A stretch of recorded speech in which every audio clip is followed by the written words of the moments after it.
नमस्कार दोस्तों, स्वागत है आप सभी का आपके अपने YouTube channel all exam guide गुरु पर। कैसे हैं आप सब लोग? उम्मीद करता हूं बहुत अच्छे होंगे और पढ़ाई भी जोरों शोरों से चल रही होगी। दोस्तों, मैं आपके लिए इस वीडियो में हिस्ट्री का टेस्ट लेकर आया हूं। ये 30 क्वेश्चंस का exam test latest exam pattern पर आधारित है। तो हिस्ट्री को चेक करिए और देखिए क्या स्टेटस है आपका हिस्ट्री में। इससे पहले वाले क्विज भी अगर खेलना चाहते हैं तो डिस्क्रिप्शन बॉक्स में लिंक दे दी है मैंने, लिंक पर क्लिक करके खेल सकते हैं। हर क्वेश्चन का आंसर देने के लिए आपको 5 सेकंड का समय मिलेगा। आपने जो मेहनत करी है आजमा लीजिए। सबसे पहला प्रश्न ये रहा स्क्रीन पर। क्वेश्चन आपसे पूछा गया है, स्वतंत्रता संग्राम के किस क्रांतिकारी को 14 इयर्स की एज में फांसी की सजा दी गई थी? बताइए। चलिए देखते हैं। तो स्वतंत्रता संग्राम के क्रांतिकारी खुदीराम बोस जी को 14 इयर्स की एज में फांसी की सजा दी गई थी। नेक्स्ट क्वेश्चन देखते हैं। वर्नाकुलर एक्ट किस विषय से संबंधित है? बताइए।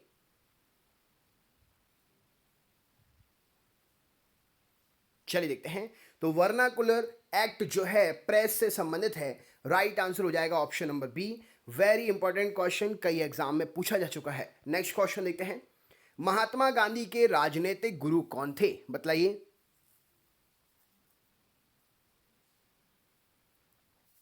चलिए देखते हैं।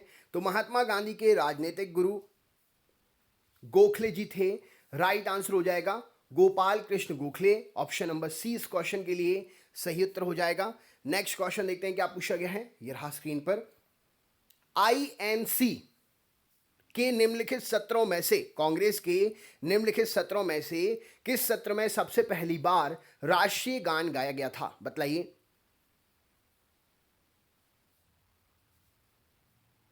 चलिए देखते हैं। तो कांग्रेस के ऑप्शन नंबर 1911 के सत्र में सबसे पहली बार राष्ट्रीय गान गाया गया था। नेक्स्ट क्वेश्चन देखते हैं क्या पूछा गया है। भारतीय स्वतंत्रता संग्राम के दौरान सूर्यसेन इनमें से किस घटना से संबंधित थे? बताइए।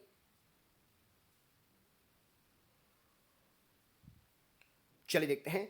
तो भारतीय स्वतंत्रता संग्राम के दौरान सूर्यसेन चटगांव शस्त्रागार छापा से संबंधित घटना से संबंधित हैं। राइट आंसर हो जाएगा option number A. Next question देखते हैं क्या पूछा गया है। शेरे पंजाब के रूप में कौन जाना जाता है? बताइए।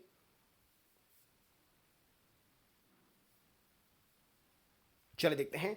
तो शेरे पंजाब के रूप में लाला लाजपत राय जी को जाना जाता है। ऑप्शन नंबर डी सही उत्तर हो जाएगा। नेक्स्ट क्वेश्चन देखते हैं क्या पूछा गया है। इस इनमें से किसने कलकत्ता से दिल्ली तक ग्रैंड ट्रंक रोड की मरम्मत करवाई थी? राइट आंसर क्या है? बताइए। चलिए देखते हैं। तो ग्रैंड ट्रंक रोड की मरम्मत जो है लॉर्ड ऑकलैंड ने कराई थी। राइट आंसर है option number B. Next question देखते हैं क्या पूछा गया है। किस तरीके से शुरुआती राष्ट्रवादियों ने ब्रिटिश शासन की नैतिक नींव को सफलतापूर्वक कमजोर किया था? क्या उत्तर होगा इस क्वेश्चन के लिए? बताइए।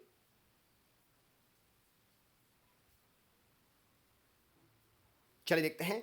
तो शुरुआती राष्ट्रवादियों ने ब्रिटिश शासन की नैतिक नींव को सफलतापूर्वक कमजोर किया था संवैधानिक सुधारों के लिए अपना आंदोलन करके। ऑप्शन नंबर ए यहां पर सही उत्तर हो जाएगा। नेक्स्ट क्वेश्चन देखते हैं क्या पूछा गया है। संविधान सभा की बैठक और अंतरिम सरकार के प्रति लीग के रवैये का नतीजा क्या था? बताइए।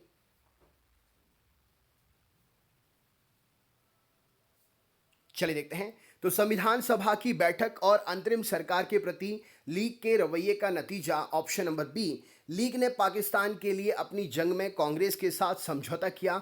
राइट आंसर हो जाएगा option number B. Next question देखते हैं क्या पूछा गया है। यह रहा स्क्रीन पर। एनी बेसेंट द्वारा स्थापित होम रूल लीग में कौन सा मुस्लिम नेता शामिल हुआ था? बताइए।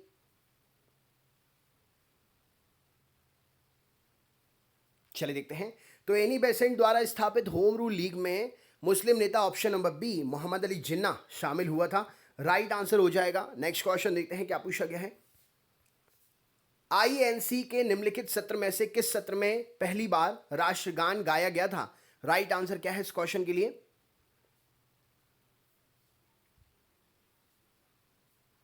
चलिए देखते हैं। तो यहां पर सही उत्तर हो जाएगा 1911 का अधिवेशन। नेक्स्ट क्वेश्चन देखते हैं क्या पूछा गया है। अगले क्वेश्चन पे चलते हैं। अगला क्वेश्चन क्या है देखिए। किसने ब्रिटिश आर्थिक नीति को औपनिवेशिक अर्थव्यवस्था कहा था? राइट आंसर क्या है बताइए।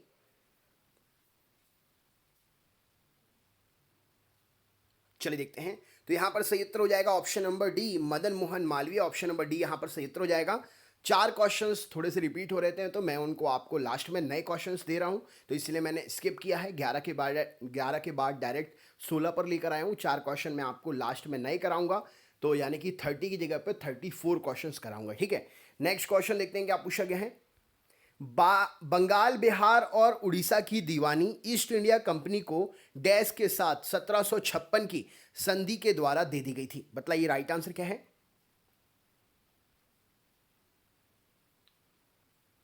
चलिए देखते हैं।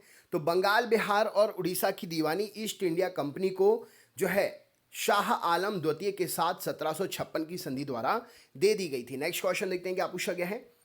Poverty and un British rule in India, poverty and un British rule in India के लेखक का नाम क्या है बताइए।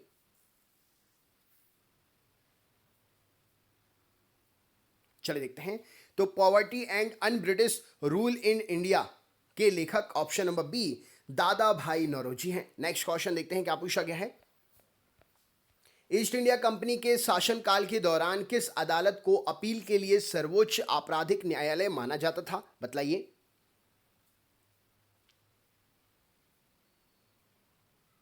चलिए देखते हैं। तो यहां पर सही उत्तर हो जाएगा ऑप्शन नंबर डी, सदर निजामत को ईस्ट इंडिया कंपनी के शासनकाल के दौरान अपील के लिए सर्वोच्च आपराधिक न्यायालय माना जाता था। नेक्स्ट क्वेश्चन देखते हैं क्या पूछा गया है। यह रहा स्क्रीन पर। भारतीय राष्ट्रीय आंदोलन के दौरान निम्नलिखित में से किन राजनीतिक दलों के बीच गतिरोध को दूर करने के लिए सी राजागोपालाचारी सूत्र तैयार किया गया था? राइट आंसर क्या है बताइए।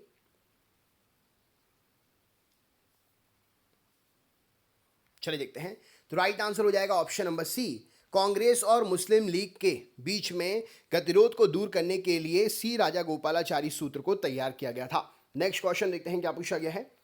निम्नलिखित में से किसने वाईकॉम सत्याग्रह की शुरुआत की और नमक कानून की रक्षा में कालीकट से पैनूर तक पद यात्रा की थी? बताइए।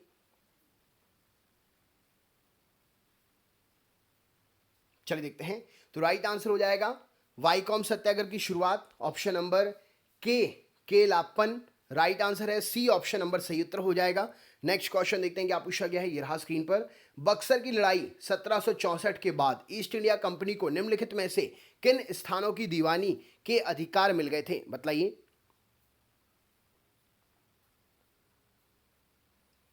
चलिए देखते हैं। तो बक्सर की लड़ाई जो कि 1764 में हुई थी, इसके बाद ईस्ट इंडिया कंपनी को ऑप्शन नंबर बंगाल, बिहार और उड़ीसा सभी जगह की दीवानी के अधिकार मिल गए थे। नेक्स्ट क्वेश्चन देखते हैं क्या पूछा गया है। निम्नलिखित में से किस अधिनियम की जवाहरलाल नेहरू ने यह कहकर आलोचना की थी कि सिर्फ ब्रेक वाली मशीन, इसमें इंजन नहीं है? राइट आंसर क्या है बताइए। चलिए देखते हैं। तो यहां पर राइट आंसर हो जाएगा भारत सरकार अधिनियम 1935 की जवाहरलाल नेहरू जी ने यह कहकर आलोचना की थी कि यह सिर्फ ब्रेक वाली मशीन है, इसमें इंजन नहीं है। नेक्स्ट क्वेश्चन देखते हैं क्या पूछा गया है। 5वीं शताब्दी ईसा पूर्व निम्नलिखित में से किसकी स्थापना आजीविक संप्रदाय के बीच हुई थी? बताइए राइट आंसर क्या है।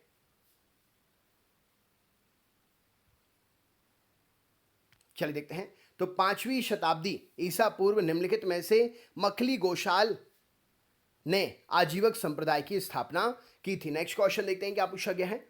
निम्नलिखित में से कौन सा दर्शन व्यक्तिवाद को बढ़ावा देता है? बताइए।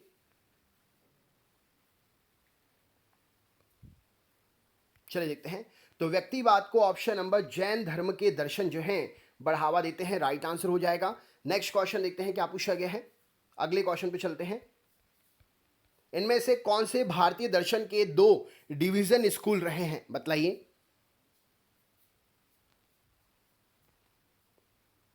चलिए देखते हैं। तो राइट आंसर हो जाएगा ऑप्शन नंबर डी, रूढ़िवादी और विधर्मिक। इन 2 भारतीय दर्शन के 2 डिवीजन स्कूल रहे हैं। नेक्स्ट क्वेश्चन देखते हैं क्या पूछा गया है। निम्नलिखित में से भारतीय दार्शनिक में से कौन सा वर्धमान महावीर के पहले शिष्य थे? बताइए।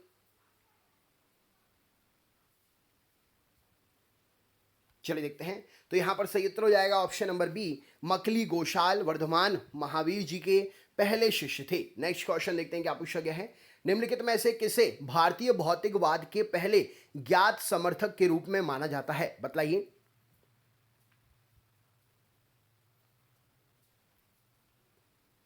चलिए देखते हैं।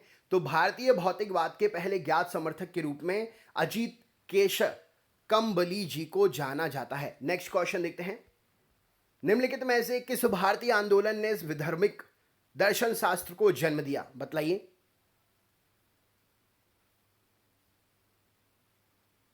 चलिए देखते हैं। तो विधर्मिक दर्शन शास्त्र को श्रमण आंदोलन, ऑप्शन नंबर सी, श्रमण आंदोलन ने जन्म दिया था। नेक्स्ट क्वेश्चन देखते हैं क्या पूछा गया है। यह रहा स्क्रीन पर। निम्नलिखित भारतीय दर्शन शास्त्र में से कौन पश्चिमी दार्शनिक सिद्धांत आत्मनिष्ठावाद के समान है, बतलाइए।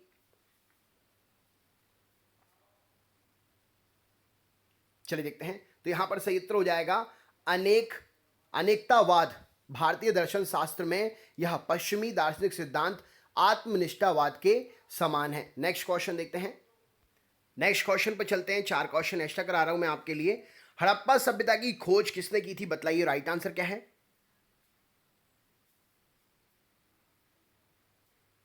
चलिए देखते हैं। तो यहां पर सही उत्तर हो जाएगा दयाराम साहनी जी ने हड़प्पा सभ्यता की खोज की थी। नेक्स्ट क्वेश्चन देखते हैं क्या पूछा गया है। वह शासक जिसने एक सच्चे जैन मुनि की तरह उपवास के द्वारा शरीर त्याग दिया था, कौन थे वे, बतलाइए।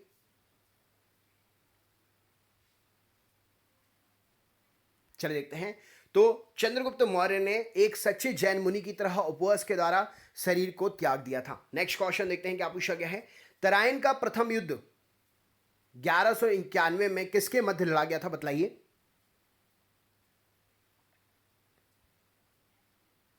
चलिए देखते हैं। तो तराइन का प्रथम युद्ध मोहम्मद गौरी और पृथ्वीराज तृतीय के बीच में लड़ा गया था। नेक्स्ट क्वेश्चन देखते हैं। बंगाल के मुगल साम्राज्य से पृथक कर स्वतंत्र किसने किया था, बतलाइए।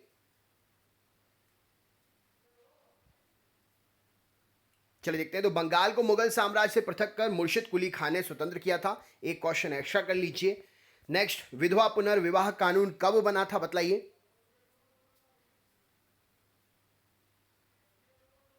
चलिए देखते हैं। तो विधवा पुनर्विवाह कानून 1856 में बना था।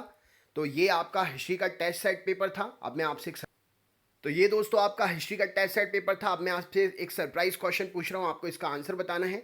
निम्नलिखित में से कौन सा दर्शन शास्त्र है आत्मिकता, घटना ज्ञान, नैतिकता और ज्ञान मीमांसा से संबंधित है। इन 4 ऑप्शन में से क्या आंसर होगा, इसका आंसर आप हमें कमेंट बॉक्स में शेयर करें।